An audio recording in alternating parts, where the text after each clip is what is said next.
I posted the video a little later today. You already have the morning one, but I mean the one from midday Spanish time. Because I wanted to hear a lot of things about the topic, wanted to be sure about what I was going to say, and still keeping it kind of in quarantine. What really worries me is that more people than should be saying this, because if this turns out to be fake, maybe it just be some nut saying it and that's it, but there's a few of them, you know? There are several people saying it. Welcome, Madridista. How's it going? How are you all? It's about part of the locker room. They're against Xabi Alonso, and it's going to be hard to fix. After seeing the faces and kind of reading the body language and words of Xabi Alonso at the press conference, I could even go further and say that he himself knows it's a tough fix. It's hard to fix. We're talking in the conditional, okay? This is going to be a video where we put ourselves in that scenario. I don't want to, because then, you know, this just gets flooded with comments from people who, I mean, you can share your opinion, okay, but the thing is, I mean, assuming that I'm saying this is actually happening, yeah, I'm already making a kind of heads up that that's not the case. Let's put it in the conditional, because it's likely to happen, but it might not. Now, all the inputs that are trendy right now, the word makes us think this. Is it happening?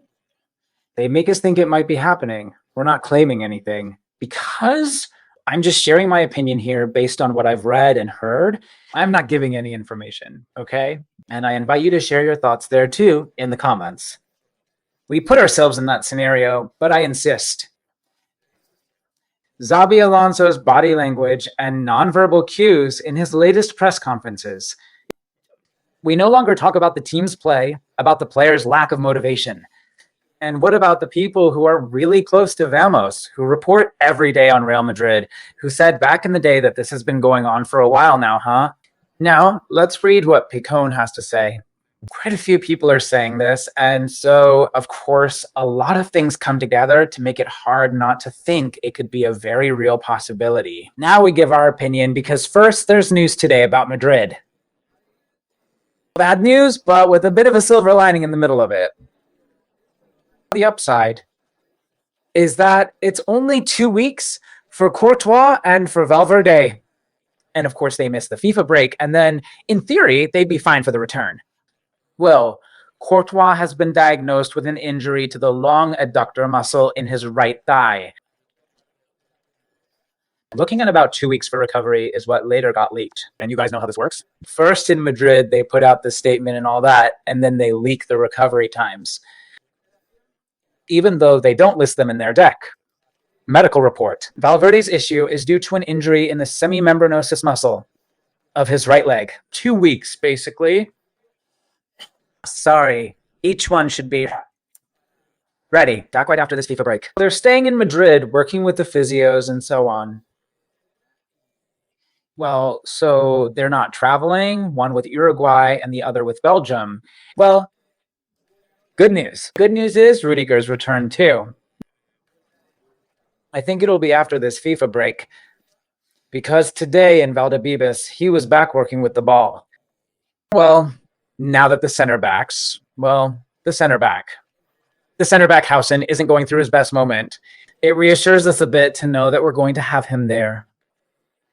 Another one who didn't exactly make us feel at ease with the way we were seeing him, but same as I said the other day about Alaba. Well, Rudiger definitely has more credentials to think he'll perform way better than Alaba, right? But someone there, at least someone there who we don't think is like having a center back who right now has no clue what's going on, which is Hausen, who I think is going to come back. I mean, with Hausen, this is part of another video, okay? But with Hausen, today I was thinking about when Sergio Ramos first came to Real Madrid. He also had his screw-ups, and so did Varane, and so on. Hausen is going to be a hell of a center back for Madrid. You've got to be patient. But of course, if he's your starting center back, it's a worry. Of course it's worrying. It's the timing that's worrying. It's the timing that's worrying. So that's why the others have to be really ready, including the German guy, and you'll see a few others, right? Oh, Asensio, damn. Asensio played an amazing game against Rayo. He was the best. If Asensio is doing better. Get Hubson kid Asensio. Until Hausen is the one doing better than Asensio. It's just that this is how it should be. But of course, it should be like this, though maybe it's not. Now we're moving on to the Xabi Alonso topic because he's daring to. Xavi is daring to do certain things. His gut is telling him to. And maybe he won't do it anymore because the locker room's influences choking those impulses. Very likely. Most likely, the World Cup Xavi. The image it belongs to, moment this image is from. This was during the World Cup. He wasn't afraid to try a lot of things. He'd try to change a lot of things during the course of the match. And we'd say, damn, this guy. The moment he sees something's not working in the team, he changes it. In the middle of the game, he'll even change the formation. He changed the formation during the match. Remember, hey, he's going to dare to swap out players who aren't running, who aren't pressing well, and so on. Well, he actually did it up until fairly recently. I think the last time he dared to make a bold change, which could cause him trouble, and in fact it did. It was with that whole Vinicius thing in the Clasico, even though a lot of people thought that wasn't the right move. But since then, it's not just because he hasn't dared with Vinicius. It's just that with Mbappé, he's never done it. Sure, that's a whole other thing. Players he doesn't dare to go after, or doesn't dare, or thinks their presence on the field is more decisive than others. No, I've always backed this. Hey, Mbappé is scoring all the goals, man. Even if he's off his game, he could show up at any moment. It wouldn't have been a bad idea either if in Vallecas he'd swapped him out in the 80th minute to try a different kind of striker, like Rodrigo, to try something different. That's why you kept Rodrigo. In the squad, there's no one else for that. For getting into the box more, for winning headers, something Mbappé doesn't do, and so on. However, he didn't do it. We'll talk about that later, about how badly Madrid attacks with Quick front. Madridismo al dia. Let's dig into that more, really get the scalpel out on the soccer topic, but what I was trying to get at here is that thing. Is Xabi Alonso holding back now because he feels like he's losing the locker room? And why would he be losing it? Well, there's a lot of information pointing that way, says Jorge Picon here. He says, I think there's some confusion because the rift that's opened up between certain players on the roster and Xabi Alonso isn't exactly about the workload. There are two things that have driven a wedge between the coach and part of his squad, the method and the approach. The work method, both on the field and off it. I mean, having everything under control. And then the way you deal with the big names with the stars. I mean, the star himself gets all worked up with him and his little buddies because they want to back their colleague. And this is like a cancer in any team, man. And in a locker room like Real Madrid's, where in some cases there's a direct line to the president, it's very toxic. Very toxic. This club is a very unique club. And now, here's my take. This shouldn't be the way things are. We should put an end to this, but it's not that easy. It doesn't change overnight. Is Madrid like that? For better or worse, Madrid is like that. Madrid is like that because of it. Sometimes we think, sometimes. Time has proven that with certain coaches who are more laid back, more easygoing, who aren't so methodical, Madrid has won with its blunders too. I mean, they win the next year, pull off, I don't know how many big performances, then win another Champions League and a league title. The next year, your biggest rival, Barca, puts 18 goals past you. I mean, well, of course, that's what we want. Thing is, have some amazing years, and then the next one's a total disaster. I mean, that's not stability. That's not setting cycles. And you're not going to tell me, damn, 6 champions in 11 years? Yeah, but come on, you get what I mean or not? I mean, dominating year after year. I mean, Madrid lately has been like that. Why? Because there's no consistency. A coach comes in to try to bring that consistency. Why? To the locker room already? Guess he doesn't like it, right? All right, let's keep reading Picon. Like I mentioned in a previous post, they say Xavi wants to control everything on and off the field. There are players who talk about information overload and constant corrections. Why does this sound so familiar? Remember Benitez? Well, the thing is, Benitez was a guy who had actually won a Champions League with Liverpool and all that. But Benitez, as a player, well, he hadn't been. He hadn't been anything special. It's just very different. Some might say, no, of course, Zidane was the complete opposite. Maybe he wasn't that methodical, but as a player, he'd been amazing. Maybe Xabi Alonso is a mix of both. Xabi Alonso as a player has been incredible. 2 Euros, Champions League, 2 Champions Leagues, a World Cup. I mean, one of the best midfielders in the history of soccer for me and for a lot of people. Careful. He's not the kind of guy like Benitez who comes in to teach Cristiano how to hit it with the outside of his foot, how to take free kicks. That's not Xabi Alonso. Here he's talking, for example, about video sessions that drag on too long. On the other hand, he says this bothers the players, the stars. It bugs them. Don't go taking away their time to later post nonsense on TikTok, right? Well, on the other hand, they think Xavi isn't handling the locker room personalities very well. This has made him lose the trust of more than one big name, and that idea has already sunk in some office. That's what I'm getting at.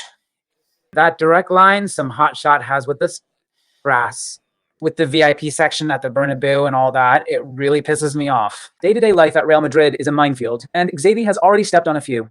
At the end of the day, we're talking about a coach whose ideas just don't quite fit in the locker room. Nothing new in the world of soccer. The question here is whether Xavi can turn things around. Well, he's in trouble too because of those signals. Xavi sends in press conferences. It's clear we've got a very different Xavi now, and we've been saying it here. In the last few weeks, we've seen Xavi looking a bit off. Not that upbeat presence we used to see in press conferences. Well, I hope he turns this around, but not for Xavi's sake, guys. For the sake of Real Madrid. This is Madrid. You can't keep running things the same way. Sorry. I mean, we've had some amazing times. With Zidane and with Ancelotti, who had the same, they delivered. He had more flexibility with the roster and so on. But then we ended up complaining about the same things we always complain about. It's that lack of consistency where you've already got Barca on the ropes. You beat them easily, and then the next year they embarrass you and win the league. And he says, look, I mean, here we're going to have to be holding on to the institutional power that Real Madrid has. The economy way better than its rivals. That your closest rival, which is Barca, is a circus. Barca is a circus. Don't show it on the field just because you have to fill it with little stars. And here, the coach is the one who matters the least. And the coach has to bow down to the locker room and not the other way around. What the hell is this? Here, the coach calls the shots. And if these guys don't like it, tough luck. Honestly, I don't know if you realize he'll dare to do it, and it's a shame. And he should do it. But you're not going. You're going to get into Real Madrid once in your life. Once in a lifetime. Hey, man, go all in with it. But of course, it's easy to say that. There's a president who wouldn't be happy about that. What do you mean you're taking away my star? What do you mean you're messing with the other guy? And now he's coming up to my office to talk to me because you're laying down the law over there. Well, Xavi, it wouldn't be the first coach to have issues with the locker room and then turn it around, right? That already happened with Capello. Yeah, it did. But Florentino Perez was never on board with Capello, I'm telling you. But he was with Mourinho. And with Mourinho, well, it ended up the way it did. It was an era. Do we feel more nostalgic about it now than we did back then? We liked it more. I mean, we now have a lot of nostalgia for that. But if we go back to that moment with Mourinho, he was also getting a lot of flack, and you all remember it. When he left in 2013, we were like, come on, man, just go already. Some will say, no, I wasn't asking for that. Well, I think a lot of us were asking for that, huh? And you need to have the personality to steer things back on track and deal with your tensions with the president, of course. But Mourinho was something else. Mourinho and Xavi, even if he's a Mourinho fan, he is. It's not the Portuguese guy. It's not the Portuguese guy. Hey, maybe now. Does he just throw caution to the wind and say, all right, let's go all in? Hopefully. But who? Who's he going to take down in this case? Because that clique of soccer players, who are they? Drop them in the comments. Who? Who do you think I might have in mind? So naturally, who has that route had the most friction with? I don't know who they've had the problem with. Could Vinicius come through there? Well, it's likely. It's very likely. But seriously, I mean, it's just insane that he says they complain about the YY method, the way it's done. Like, they were the ones who get to decide what method and what approach, man. I mean, like, they didn't just come off a season where they put 17, 18 past you. Well, I don't know how many goals Barca scored last season, and you go and have a crap season. So, but what do they want? Do they want to go back to that? Do they just want to be left alone a little more? I guess someone will be there kind of acting like they're not going to do it, right? But someone will kind of take the lead. Someone will have some arguments and an explanation for why. If this is the case, I insist I go back to the start of the video. If that's the case, which it sure looks like it is, they'll have an explanation and some arguments, right? Maybe the president already knows about it, and that's the worst part. I'm telling you, right? Giving the players the same importance as the coach. It's just that when there aren't those hierarchies, groups, seriously, groups just don't work unless it's Saint Chalati.